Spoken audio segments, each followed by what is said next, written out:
సూర్యాపేట జిల్లాలో రైతుల పరిస్థితి ఆందోళనకరంగా ఉంది. సాగునీళ్లు లేక పంటలు ఎండిపోతున్నాయి. ప్రభుత్వం నీళ్లు ఇస్తుందనే ఆశతో పంటలు సాగు చేసిన రైతుల పరిస్థితి ఇప్పుడు అగమ్య గోచరంగా తయారైంది. అర్వపల్లి మండలం కొమ్మాలలో ఎస్ఆర్ఎస్పీ కింద నీళ్లు లేక దాదాపు 300 ఎకరాల పంటలు ఎండిపోతున్నాయి.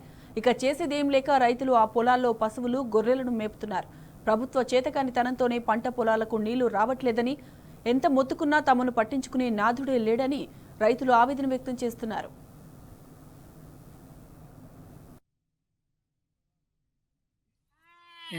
తాగునీళ్ళు రావట్లేదు. 3 ఎకరాల పొలం పెట్టినా బోరు తగ్గిపోయింది. ఈ నీళ్ళు వస్తాయి అని ఆశపడి చేసినాము, పారతా లేదు.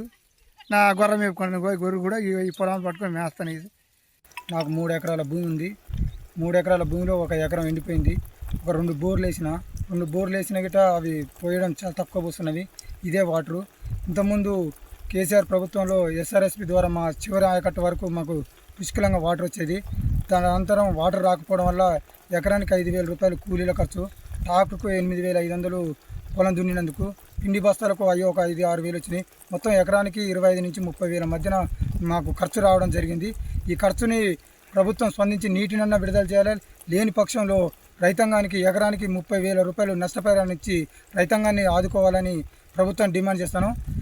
అదేవిధంగా ఇప్పటికైనా వారం బంద్ కాకుండా ఈ చివరి పొట్ట దశలు ఉన్నాయి కాబట్టి ఈసారన్నా నీళ్ళు శాశ్వతంగా ఈ పొలాలు అయిపోయిన దానిక నీళ్ళు వాటర్ వచ్చినాయి అనుకో, ఎంతో కొంత సగమన్నా మాకు పెట్టుబడి ఖర్చుల మందమన్నా రావడానికి ఉంటాయి.